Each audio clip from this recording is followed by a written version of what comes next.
Radio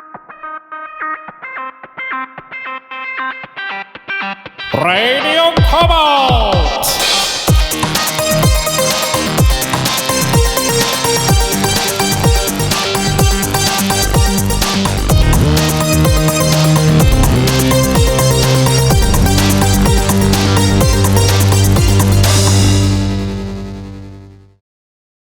Hey guys, it's Owen from Mojang here. Welcome to Radio Cobalt. This is our first episode. Now, we're going to go through some discussions of Cobalt and maybe talk about some of the oncoming features and meet the devs. So, on my right, I have Pontus Hammarberg, and I've been with Oxeye since the beginning and been working on Cobalt all along together with Daniel, but I'm more known as the Wreck online, and my last name is Brynolf. Okay, nice guys. Nice to meet you. Nice to meet you as well. Welcome. So, what is this Cobalt game I keep hearing so much about?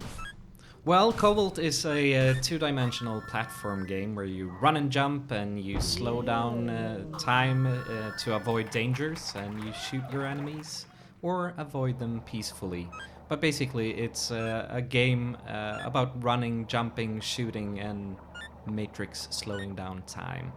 So the time slows down when you're in danger, is that correct? That is correct, Owen. I could always almost imagine that you've played the game before. Yeah, indeed. So the way it happens is, I think when a bullet or a grenade comes close to your player, the time slows down, which enables you to do kind of super cool moves that you might not be able to pull off if it was running in full speed. That's kind of correct? And that's correct. And one of the main reasons we added that was because when we started playing Cobalt, when we in early development, we noticed that it was quite annoying that sometimes when you died, you didn't really know why you died. So we wanted to sort of show the player really, really clearly what happened. So that's how Slowdown entered the game. So is it, Daniel, is it primarily a single player or multiplayer experience? Oh, it's both. Yeah? Yeah, it works like... It works great both ways. I mean, I play it alone and I play it with Pontus, and I'd say it's fun either way. Nice. Well, it started off as a single-player experience game, but when we started developing that, it was supposed to be like a what do you call it? It's not. It was supposed to be a linear experience, but since we were only 3 people back then, 3 people, me, Daniel, and Jens, working on it, we realized that creating that much content for a linear game would be hard. So we started experimenting with multiplayer, and it was great fun. So we kept it, but we also kept the single player part of it. So it's basically both. What kind of gamers do you think Cobalt will appeal to? What kind of players do you think will enjoy it? People like me and Pontus. Yeah, well, I think it, when we've been around playing or showing off Cobalt, it's mainly been at the or Minecon events, and it actually appeals to a quite broad spectrum of people, which is enjoyable for us as developers to see both kids and young adults and even adults play the game and have fun with it. I think it can appeal to people who like the platform sort of genre in general, but also to newcomers to gameplay. I hope so anyway. But I think what makes it sort of unique is that it's a platform game, but there is a very little platforming in the actual game. Like, it's not so much about maybe making exact, precise platform jumps between different things, but it's more about the interactions between 2 players in a space, like punching and dodging and deflecting grenades and bullets together in like a room. yeah, Except, yeah. it is a very unforgiving game, though. I mean, it is hard to get into in the beginning, sort of, but that's where the beauty of the slowdown comes in, because it's fun watching yourself die. I mean, I play it, and I don't get mad at the game for dying or for losing, because it's spectacular looking at it in slow motion. So it is a game that's unforgiving, and that would appeal a lot more to the hardcore gamer. But I think since it's still fun watching yourself fail, I think even casual players could jump into it and have fun. Yeah, I think you can play it and you can be the guy who just kind of spams bullets and kind of scores lucky kills, or you can be the guy who kind of deflects a bullet, then throws a You mean grenade the- over a sniper shot, and The Owen guy. Yeah, the Owen guy, exactly. Right. If you're a player of my caliber, then you can pull off those kind of sick moves.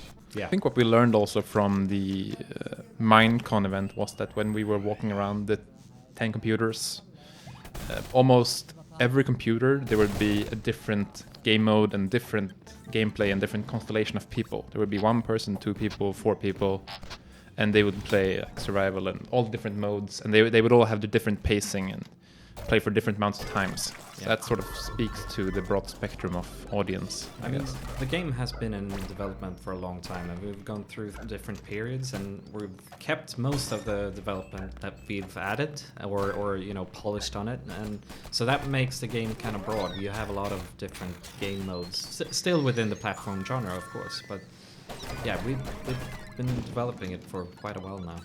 Yeah. Cool. So the early development, that was the kind of very early PC build. I mean, it's been out for over a year now, is it? Over a year, I would say since 2012, I think we released the alpha. Yeah. And we went to the first Minecon and showcased it, and shortly after that we released it.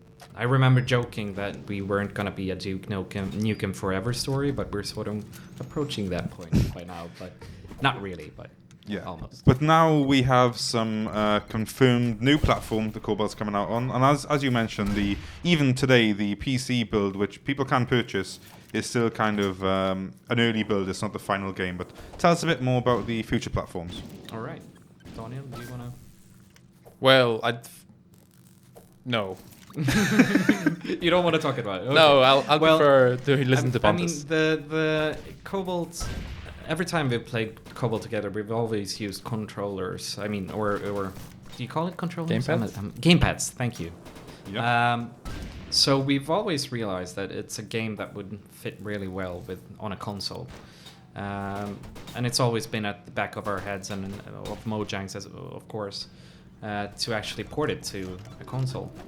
And last summer we got together with Fat Shark here in Stockholm. They're actually just right around the corner from the Mojang office, so that's practical, to start porting the game to PlayStation 3 engine or PlayStation 3 and Xbox 360 to begin with. That's the start, and it actually runs on both systems now. But we're working on some performance.